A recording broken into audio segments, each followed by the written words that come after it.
funcionam como uma espécie de introdução ao laboratório de biociências, ou seja, quais são os comportamentos que nós temos que ter dentro de um laboratório, sabendo que esse laboratório tem riscos em potenciais. Então, constantemente no laboratório nós temos equipamentos que são perfurantes, são equipamentos cortantes, nós temos líquidos e substâncias que são corrosivos, líquidos e substâncias que são tóxicos. Então, como eu me comporto no laboratório no sentido de prevenir a exposição a esses riscos e ser submetido a um acidente. Além disso, quando estou no laboratório realizando um procedimento, eu tenho que ter alguns cuidados com o procedimento. Eu preciso garantir que o volume, ou que a reação química, ou que a quantidade de massa que eu tenho que obter sejam precisos, por questão de reprodutibilidade, por questão de confiabilidade dos resultados e depois por questão de reprodutibilidade desses resultados. Então, quando eu estou manipulando líquidos, manipulando reagentes, eu tenho que ter na minha mente que há um objetivo de, durante a manipulação de equipamentos, para conseguir obter esses líquidos e esses reagentes, eu venho proceder de tal forma que eu tenha resultados confiáveis, da mesma forma no processo de execução de uma reação química. Então o laboratório ele exige um conjunto de condutas visando não só a minha proteção, mas também o que nós chamamos de boas práticas de laboratório, ou seja, eu preciso, na hora de manipular um equipamento ou uma vidraria, nós precisamos ter determinadas posturas para que nós venhamos prevenir acidentes, preservar a vidraria ou preservar o equipamento e, ao mesmo tempo, nós tenhamos um procedimento fidedigno, que me dê resultados que sejam confiáveis e, ao mesmo tempo, dentro das condições que nós utilizamos, sejam reprodutíveis. Hoje nós veremos como nós podemos manipular líquidos em laboratórios. Então, o objetivo da aula de hoje é identificar e caracterizar funcionalmente as vidrarias utilizadas no laboratório e ver os comportamentos que nós temos que adotar nos processos de transferência de líquido ou nos processos de obtenção de medidas precisas desses líquidos. Bom, então quais são os cuidados que eu tenho que ter com a vidraria e com os líquidos? Primeiro nós vamos ver quais são os cuidados que nós temos que ter quando trabalhamos com os frascos no laboratório. A primeira coisa que nós temos que avaliar é a integridade desses frascos, independente do tipo de vidraria. Então, por exemplo, nós temos frascos que podem estar trincados, quebrados. Esses frascos quebrados, nós não podemos utilizá-los, porque corremos risco de cortar. Então, eles precisam ser descartados. Descartados de qualquer maneira? Não. Existem contêineres de papelão onde eu posso descartar esses vidros quebrados. Uma vez certificando de que a vidraria não está quebrado nem trincado, eu posso utilizar esses equipamentos. Uma outra coisa que eu tenho que observar, principalmente em procedimentos de determinação de volume ou de medição de volume, é a qualidade da graduação. Então eu preciso perceber o seguinte: está apagado a graduação? Qual é a qualidade de conservação dessas marcas? Porque se elas são referências para que eu venha medir os volumes, eu preciso saber se elas não estão apagadas. Então eu preciso trabalhar com vidrarias que tenham marcas, graduações intactas. Uma outra coisa, a capacidade dessas vidrarias. Bom, se eu quero acondicionar um volume para transferir, para fazer uma reação e etc., eu tenho que pensar o seguinte: eu quero um volume de 500 ml, então eu não posso usar um frasco com capacidade de 200 ml, porque eu vou correr o risco de extravasar esse volume. Então, na hora de selecionar a vidraria que eu tenho que trabalhar, eu tenho que olhar a capacidade dessa vidraria para ver se ela vai acondicionar o volume que eu estou trabalhando. Uma outra coisa, no meu procedimento eu quero um volume preciso ou um volume aproximado? Se eu quero um volume preciso, eu vou utilizar as vidrarias volumétricas. Se eu quero um volume aproximado, eu vou utilizar as vidrarias que medem volume aproximado. Então, basicamente, são esses os cuidados que eu tenho que ter. Integridade do frasco, verificar se as marcas estão intactas, perceber que eu tenho, perceber se a capacidade da vidraria que eu estou utilizando é correspondente com o volume que eu quero trabalhar. E por fim, se eu quero um volume preciso ou um volume aproximado, selecionando as vidrarias de acordo com esse critério. Agora nós vamos ver os cuidados que nós temos que ter quando manipulamos o líquido em si. Quanto aos líquidos, quais são os cuidados que eu tenho que ter com o líquido em si? Primeiramente, quando eu vou manipular um líquido, eu preciso verificar no rótulo algumas características desse líquido. Primeiro, eu tenho que me dar conta de que eu estou diante de um recipiente que está acondicionando o líquido que eu tenho que trabalhar. Então, por exemplo, se eu tenho que trabalhar com álcool etílico, eu venho, olho o rótulo, leio álcool etílico. E aí eu vou ver a data de validade, vou ter cuidado com essas questões. Mas uma vez eu me certificando de que é o líquido que eu tenho que trabalhar, eu vou olhar outras características desse rótulo. Existe alguma sinalização de que ele é tóxico, de que ele é volátil, de que ele é corrosivo? A partir do momento que eu tenho essas informações, eu vou ter cuidados variados. Então, por exemplo, se eu estou diante de um líquido volátil, de um líquido que evapora facilmente a temperatura ambiente, eu vou trabalhar numa capela especial que é chamada de capela, uma espécie de cabine, capela de exaustão. Ela vai retirar esses vapores e vai levá-los para fora do ambiente de trabalho. A mesma coisa se o líquido for corrosivo. Estou trabalhando com ácido, novamente, eu vou levar para a capela de exaustão e vou trabalhar esse líquido nessa capela. Um outro cuidado que nós temos que ter é evitar identificar os líquidos através dos nossos sentidos, principalmente olfato. Então eu preciso me certificar que é um álcool. Eu não vou lá abrir e cheirar para sentir que é álcool. Isso não se faz no laboratório. Durante a manipulação do líquido, evitar contato com qualquer parte do corpo. Então, no procedimento, por exemplo, de aspirar um líquido, evitar novamente, reforçando, aspirar através da boca para que esse líquido não entre em contato com a boca. Todo procedimento no laboratório e na manipulação de líquido, eu tenho que usar luvas. Então, lembrando, eu tenho que tirar os adereços, então eu venho, tiro o relógio, tiro a aliança, tiro outros objetos, enfim, que evitem, que comprometam a qualidade da luva. Quando eu colocar a luva, coloco a luva e vou manipular o líquido.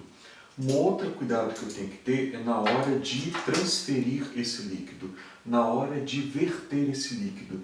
Então, na hora de verter, eu utilizo instrumentos de transferência, porque eles vão, eu pego o instrumento de transferência, coloco ele dentro do recipiente e uma vez que eu coloco ele dentro do recipiente, encostado na parede, eu vou com o recipiente que tenha o líquido e vou utilizar aquele transferidor como referência. E aí eu vou ter o cuidado de verificar se o líquido está caindo dentro do recipiente. E com o transferidor, no caso aqui o bastão de vidro, isso facilita muito e evita que esse líquido seja vertido para o frasco e também para a superfície que eu estou utilizando. Uma outra coisa, quando eu verter o líquido, eu vou evitar verter o líquido no lado da embalagem. Eu preciso preservar essa embalagem, eu preciso preservar essa etiqueta de identificação desse líquido. Então eu vou verter o líquido não no sentido do rótulo, mas no sentido contrário ao rótulo que identifica esse frasco. Então são esses os cuidados que eu tenho que ter com o líquido. Eu tenho que analisar o recipiente para ver se eu estou trabalhando com líquido mesmo, se o líquido que está condicionado naquele frasco se trata do líquido do meu interesse. Eu tenho que analisar as propriedades desse líquido para perceber se ele é inflamável, corrosivo, volátil. e ter as medidas cabíveis. Se ele for inflamável, não vou trabalhar perto de nenhuma chama, vou ter cuidado. Se ele é volátil, vou utilizar uma cabine de exaustão. Não, de forma alguma, ter procedimentos que exponham qualquer parte do meu corpo a esse líquido. Então eu não vou cheirar para identificar, eu não vou aspirar com a boca um líquido para transferir. Então, nos processos de transferência de líquidos, eu vou dar preferência a utilizar instrumentos de transferência que direcionem essa transferência. Então, aqui eu tenho um bastão de vidro, eu coloco o bastão de vidro no recipiente que vai receber e ele vai direcionar o líquido para dentro daquele recipiente. Ou, no caso de aspiração, utilizar instrumentos de sucção. Eles vão permitir que eu não entre, não me exponha em contato com o líquido e ao mesmo tempo não vai correr o risco de extravasar. E por fim, na hora de verter o líquido de um frasco de outro, eu tenho que ter cuidado com o rótulo que identifica esse líquido.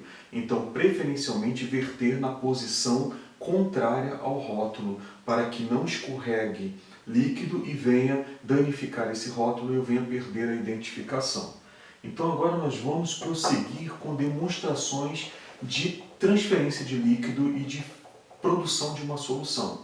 Então, primeiramente, nós vamos transferir o líquido utilizando uma pipeta de vidro.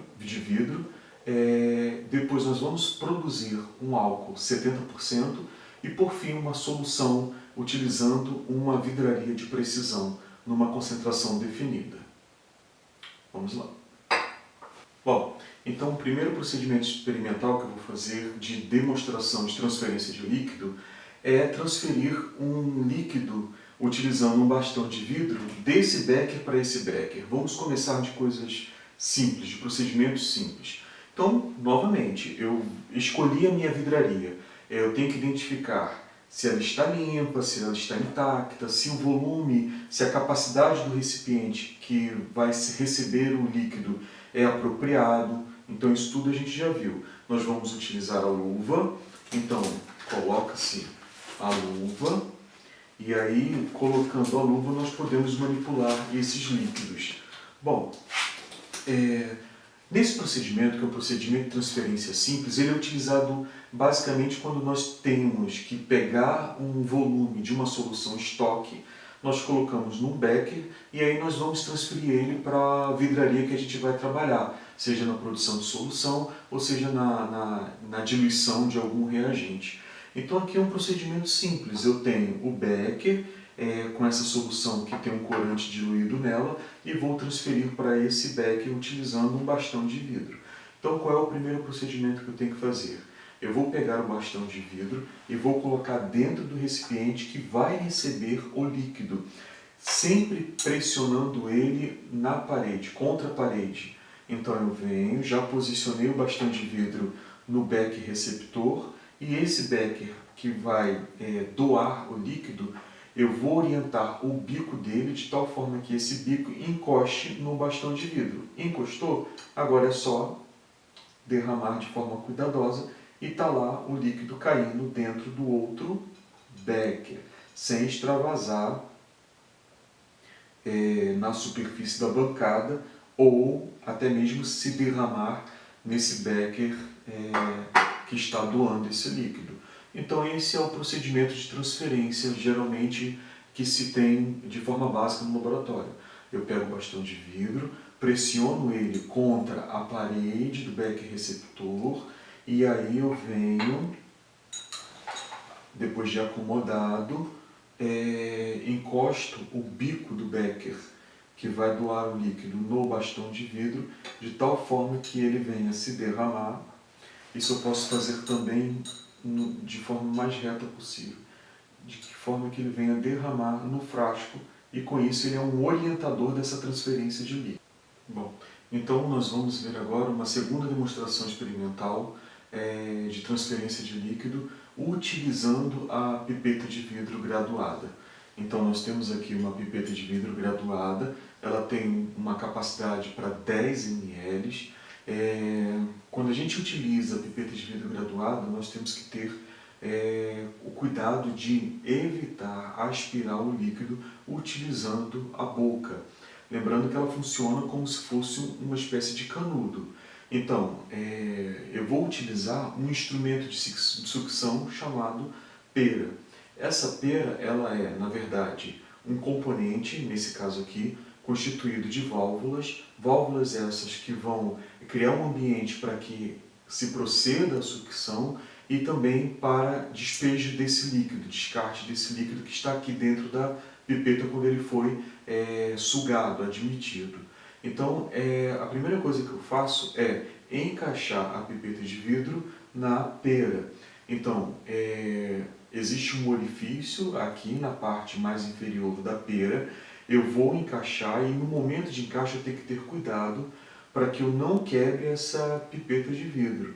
Então, no momento de encaixe, eu vou pressionando e rotacionando de forma cuidadosa, de forma suave, para que haja o encaixe, o acoplamento entre o instrumento de sucção e a pipeta de vidro. Agora, o que eu vou fazer? Bom, a pera, ela apresenta 3 válvulas. Uma válvula mais superior, essa válvula superior, ela vem geralmente denominada de A, ela serve para retirar o ar dessa porção mais dilatada, que seria o bulbo. Então eu venho aqui, pressiono essa válvula e agora eu vou esvaziar essa parte dilatada. Depois que eu esvaziei, eu vou agora travar essa válvula e com isso eu tenho lá a pera agora murcha. O que eu faço agora? Eu vou agora imergir essa pipeta de vidro na solução que eu quero remover e eu vou tirar no volume apropriado. Vamos supor que eu queira retirar daqui 10 ml. O que é que eu faço agora? Eu venho nessa válvula chamada S de sucção e vou apertar. Quando eu apertar, esse líquido ele vai ser aspirado. Ele vai ser aspirado até o volume que eu quero. Então eu venho aqui, aperto, lembrando que eu tenho que ter cuidado, o cuidado de que a minha pipeta esteja mergulhada no líquido e de preferência no centro dessa solução, não lá no fundo, encostado na parede e nem na superfície, porque na superfície eu posso correr o risco de sugar ar junto com o líquido e aí a minha medida já está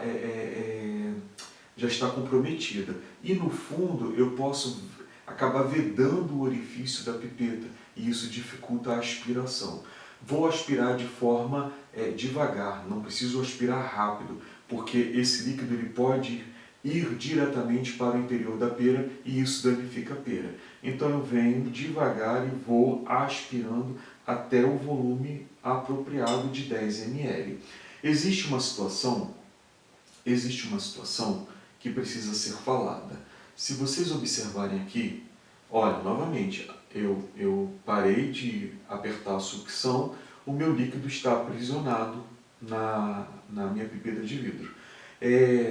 Eu aspirei mais que 10 ml. Por que eu fiz isso? Porque nos procedimentos de determinação de volumes dentro de instrumentos graduados, eu vou utilizar um recurso que seria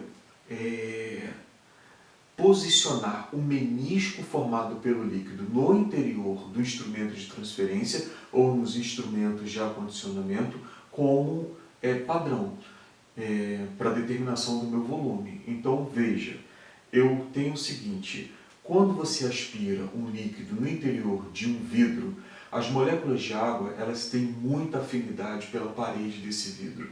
Então elas vão, pelo mecanismo de adesão, interagir muito mais com as paredes dos vidros do que com as próprias moléculas de água entre si. Isso cria uma situação lá na parte mais superior desse líquido. Os líquidos que estão na borda dos vidros, eles sobem mais rápidos do que aqueles que estão no centro. Isso acaba criando um abaldulamento, ou seja, acaba criando uma estrutura côncava, que a gente vai chamar de menisco. Então, novamente, quando eu aspiro um líquido no interior de uma pipeta de vidro, por exemplo, eu vou observar que há a formação na parte mais superior desse líquido de uma estrutura côncava, chamada de menisco. Por que menisco? Porque o líquido que está na borda interagindo com a parede de vidro, ele tem muito mais afinidade por essa parede, então ele sobe mais do que aquele líquido que está no centro do diâmetro do aparelho que eu estou usando, da vidraria que eu estou utilizando. E aí, a parte mais inferior dessa estrutura côncava vai ser a minha referência.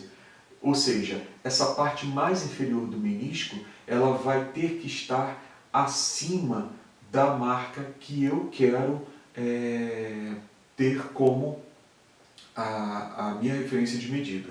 Então, se é 10 ml, como é que eu vou obter 10 ml nesse instrumento? Eu vou sugar e eu vou observar que quando o meu menisco, a parte mais inferior do menisco, estiver na marca de 10 ml, e aí eu vou ter os 10 ml. Aí eu vou ter os 10 ml.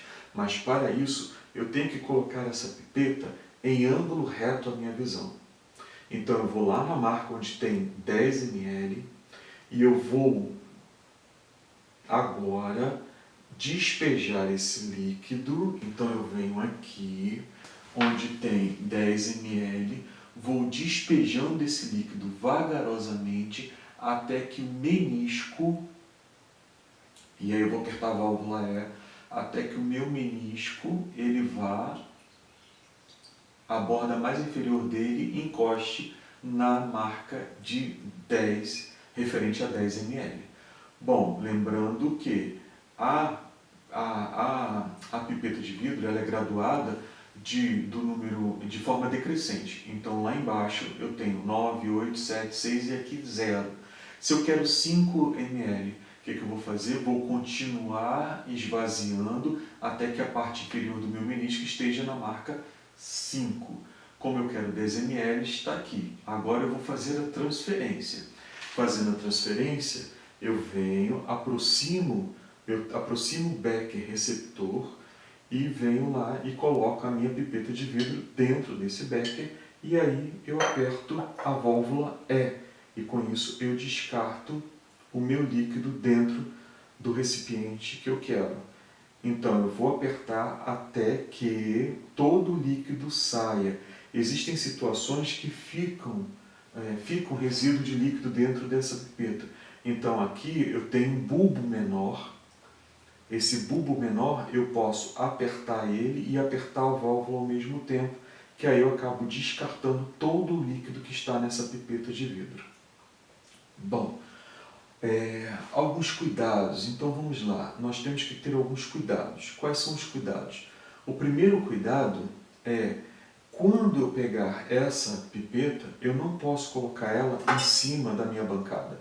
Eu vou ter que colocar ela ou já no local onde ela vai ser descartado, ou que seria uma bacia cheia de água com detergente, depois ele vai ser lavado, ou eu vou pegar um papel toalha e vou colocar isso em cima de um papel toalha. Então eu tenho que ter esses cuidados na manipulação de vidraria. Então, quais são os cuidados que nós temos que ter quando nós utilizamos a pipeta de vidro? Primeiro, nós temos que utilizar um instrumento de sucção. Esse instrumento de sucção mais simples é a pera. A pera, nós vimos que ela tem uma porção dilatada, que é o bulbo, está cheio de ar, e ela tem 3 válvulas. A válvula A válvula S e a válvula E. A válvula A é uma válvula que é para permitir a saída do ar. Então eu aperto essa válvula, esse ar vai sair. A válvula S é a válvula de sucção e a válvula E é a válvula de descarte desse líquido.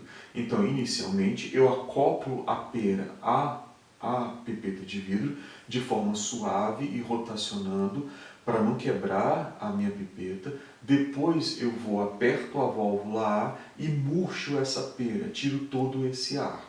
Eu vou agora mergulhar essa pipeta de vidro no meu líquido, de preferência numa região central dessa solução, e vou apertar agora a válvula S. Quando eu aperto a válvula S, o líquido ele é aspirado, ele começa a ascender no interior da pipeta de vidro. E aí eu tenho que ter um parâmetro para recuperar o volume correto. A gente viu que esse parâmetro é o menisco que é formado no interior dessa pipeta. No caso, eu estou utilizando água. Então esse menisco, ele é um menisco côncavo. A parte mais inferior dessa concavidade vai me servir de referência para a determinação desse líquido. Então essa parte mais inferior ela tem que estar encostando, tangenciando a marca que faz referência ao volume que eu quero obter. Então, por exemplo, se é 10 ml, a parte inferior do menisco tem que estar na porção de 10 ml. Depois que eu recuperei esse líquido, depois que esse líquido está no interior dessa pipeta, eu vou no recipiente onde vai ser transferido esse líquido e aperto a válvula E. E aí essa válvula ela vai descartar todo esse líquido. Algo muito importante, uma vez terminado o procedimento de transferência de líquido utilizando a pipeta de vidro, eu vou desacoplar essa pera. Então eu vou tirar essa pera e também eu tenho que ter cuidado, rotaciono e vou puxando devagar.